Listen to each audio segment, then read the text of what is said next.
అదే RTV app వార్తల్ని క్షణాల్లో చదివే అవకాశం ఉంటుంది. ఒక న్యూస్ పేపర్, ఒక టెలివిజన్ ఛానల్ మీ చేతుల్లో ఎప్పుడూ ఉంటాయి. ఉదయం నుంచి ఉమ్మడి కృష్ణా జిల్లాలో వైసీపీ నేతల నిలవద్ద పోలీసులు భద్రత పెంచుతున్నారు. ఎందుకంటే ఒకవైపున గుడివాడలో టీడీపీ కార్యకర్తలు కొడాలి నాని ఇంటి వద్దకు వెళ్ళి అక్కడ కొడాలి నాని బయటికి రావాలంటూ అక్కడ కొంత ఆందోళనకర వాతావరణం కనబడింది. వల్లభనేని వంశీ అదేవిధంగా యార్లగడ్డ వర్గీయుల మధ్య ఎంత రచ్చ జరిగిందో మనం చూసాము.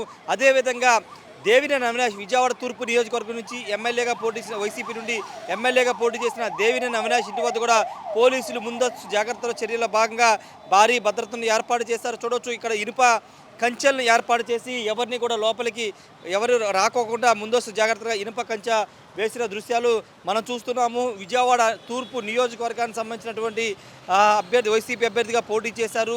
గతంలో తెలుగుదేశం పార్టీ ఆఫీస్ మీద దాడి వ్యవహారంతో పాటు పట్టాభి మీద దాడి వ్యవహారంలో దేవినేని అవినాష్ ఉన్నారు. దేవినేని అవినాష్ అదంతా చేయించారని పెద్ద ఎత్తున ఆరోపణలు వచ్చిన నేపథ్యంలో ఇప్పుడు ఉమ్మడి అటు గుడివాడలోని ఇటు గన్నవరానికి సంబంధించినటువంటి వైసీపీ మాజీ ఎమ్మెల్యేలు వీళ్ళ మీద అక్కడ కార్యకర్తలకు సంబంధించి కానీ అక్కడ కొంత గొడవలు జరుగుతున్న నేపథ్యంలో అవినాష్ ఇంటి వద్ద కూడా పోలీసులు భారీ భద్రతను ఏర్పాటు చేశారు. పోలీసులు కూడా పహారా కాస్తున్నారు. ఇక్కడ భారీ గేట్లు ఏర్పాటు చేసి ఎవరు ఇక్కడికి రాకోకుండా ముందస్తు జాగ్రత్తలు అయితే తీసుకున్న సిచ్యువేషన్ అయితే కనబడుతుంది. ఒకవైపున ఎన్నికలు ముగిసిపోయి కొత్త ప్రభుత్వం ఏర్పడుతున్న నేపథ్యంలో ఈ దాడులు అనేవి కలకలం సృష్టిస్తున్నాయని చెప్పాలి. ఎందుకంటే టీడీపీ నేతలు కానీ కార్యకర్తలు కానీ పూర్తి స్థాయిలో గత 5 ఏళ్లుగా జరిగినటువంటి దాడులు అదేవిధంగా హింసకు సంబంధించిన అంశాలని గుర్తు తెచ్చుకుని ఇప్పుడు గతంలో ఈ విధంగా చేశారు కాబట్టి మేము ఈ విధంగా వెళుతున్నామని కొన్ని చోట్ల చెప్తుంటే కొంతమంది వైసీపీ వాళ్ళు రెచ్చగొడుతుంటే రెచ్చగొడుతున్నారని కూడా వాళ్ళంతా చెబుతున్న పరిస్థితి అయితే ఉంది. చూడొచ్చు గేట్లు కూడా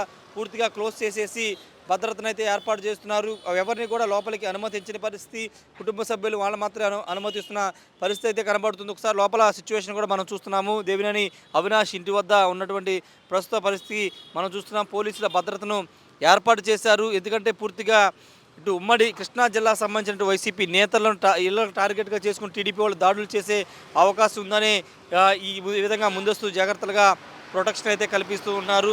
మరోవైపు తెలుగుదేశం పార్టీ అధ్యక్షుడు చంద్రబాబు ఢిల్లీ నుంచే ఈ దాడులకు సంబంధించి గొడవలకు సంబంధించి మానిటరింగ్ చేశారు. టీడీపీ కార్యకర్తల నేతలు సంయమనంతో ఉండాలని కూడా చెప్పారు. ఎవరు వైసీపీ కార్యకర్తలు రెచ్చిపోవద్దంటూ సంయమనం పాటించాలని చెప్పారు. పోలీసులు కూడా ఆదేశించారు. శాంతి భద్రతలు కంట్రోల్ ఉండే విధంగా పోలీసులు జాగ్రత్తలు తీసుకోవాలని చెప్పారు.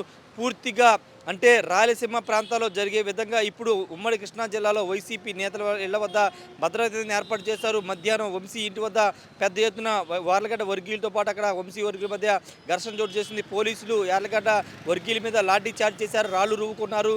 పలు వాహనాలు కూడా ధ్వంసం చేసిన పరిస్థితి నెలకొన్న నేపథ్యంలో ముందస్తు జాగ్రత్తలుగా ఎవరికైనా థ్రెట్ ఉండే అవకాశం ఉన్నటువంటి వైసీపీకి సంబంధించిన నేతల ఇళ్ల వద్ద అయితే పోలీసులు ముందస్తు జాగ్రత్తలుగా వాళ్ళ ఇళ్ల వద్ద భద్రతను అయితే ఏర్పాటు చేస్తున్నారు. చూడాలి మరి ఈరోజు పెద్ద ఎత్తున గుడివాడలో గన్నవరానికి సంబంధించినటువంటి వంశీ విజయవాడలో ఉంటున్నారు. ఆయన నివాసం వద్ద ఇప్పుడు అవినాష్ ఇంటి వద్ద కూడా పోలీసులు భారీ భద్రతను ఏర్పాటు చేశారు.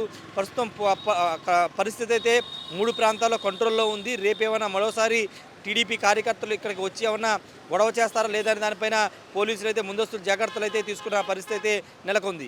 Camera person విజయ్తో Rayesh RTV Vijayawada నుండి. మరిన్ని వీడియోస్ కోసం ఛానల్ ని సబ్స్క్రైబ్ చేయండి. లేటెస్ట్ అప్డేట్స్ కోసం వాట్సాప్ ఛానల్ ని ఫాలో చేయండి. అండ్ లింక్ డిస్క్రిప్షన్ లో ఉంది.